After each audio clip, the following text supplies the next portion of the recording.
भगवान शिव को बेलपत्र क्यों है इतने प्रिय, यह कथा आपको अचरज में डाल देगी।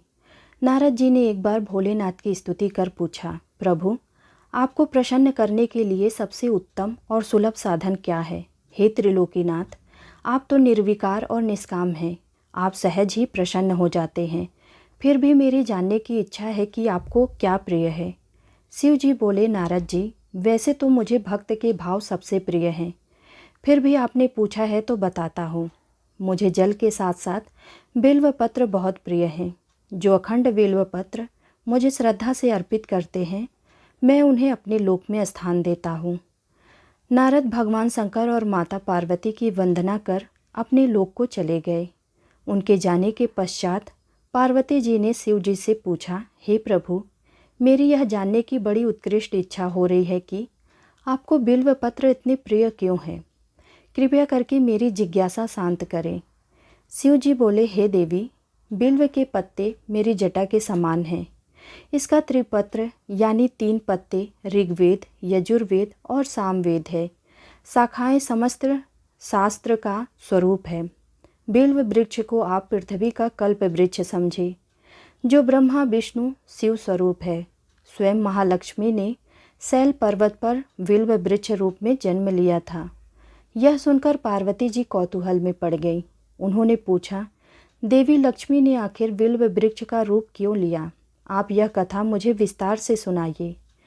भोलेनाथ ने कहा, हे देवी, सतयुग में ज्योति रूप में मेरे अंश का रामेश्वर लिंग था।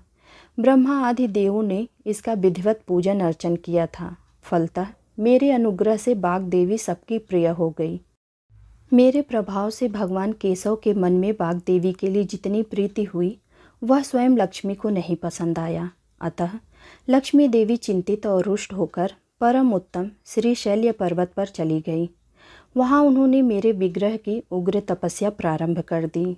हे परमेश्वरी, कुछ समय बाद लक्ष्मी जी ने मेरे विग्रह से थोड़ा ऊर्ध्व में एक वृक्ष का रूप धारण कर लिया और अपने पत्र पुष्प द्वारा निरंतर मेरा पूजन करने लगी।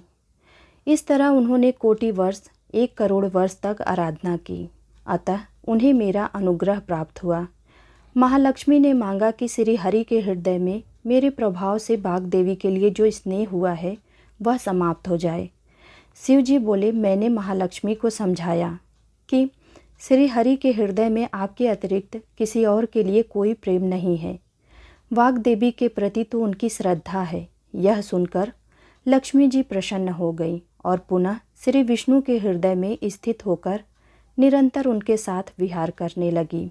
हे पार्वती, महालक्ष्मी के हृदय का एक बड़ा विकार इस प्रकार दूर हुआ था। इस कारण हरिप्रिया उसी वृक्ष रूप में सर्वदा अतिशय भक्ति से भरकर यत्नपूर्वक मेरी पूजा करने लगी। बिल्व इस कारण मुझे बहुत प्रिय है और मैं बिल्व वृक्ष का आश्रय लेकर रहता हूँ। भगवान शिव ने कहा, बिल्व वृक्ष को सदा सर्वतीर्थमय एवं सर्वदेवमय मानना चाहिए। इसमें तनिक भी संदेह नहीं है। बिल्व पत्र, बिल्व पुष्प, बिल्व वृक्ष अथवा बिल्व काष्ठ के चंदन से जो मेरा पूजन करता है वह भक्त मेरा प्रिय है। बिल्व वृक्ष को शिव के समान ही समझो। यह मेरा शरीर है। जो बिल्व पर चंदन से मेरा नाम अंकित करके मुझे अर्पण करता है, मैं उसे सभी पापों से मुक्त करके अपने लोक में स्थान देता हूँ। उस व्यक्ति को स्वयं लक्ष्मी जी भी नमस्कार करती हैं। जो बिल्व मूल में प्राण छोड़ता है उसे रुद्र देह प्राप्त होता है। शिवलिंग पर बिल्व पत्र चढ़ाने से जुड़ी दूसरी पौराणिक कथा यह है कि जब समुद्र मंथन के बाद विष निकला तो भगवान शिव ने पूरी सृष्टि को बचाने के लिए ही इस विष को अपने कंठ में धारण कर लिया। विष के प्रभाव से उनका कंठ नीला हो गया और उनका पूरा शरीर अत्यधिक गर्म हो गया, जिसकी वजह से आसपास का वातावरण भी जलने लगा। क्योंकि बेलपत्र विष के प्रभाव को कम करता है, इसीलिए सभी देवी देवताओं ने बेलपत्र शिव जी को खिलाना शुरू कर दिया। बेलपत्र के साथ साथ शिव को शीतल रखने के लिए उन पर जल भी अर्पित किया गया।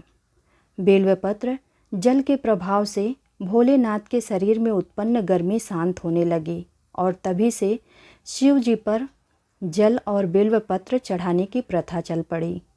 उम्मीद करती हूँ आप सबको यह कहानी ज़रूर पसंद आई होगी। ऐसे ही नए नए कहानियों के साथ जुड़े रहने के लिए कृपया हमारे चैनल को लाइक और सब्सक्राइब ज़रूर कीजिएगा। धन्यवाद।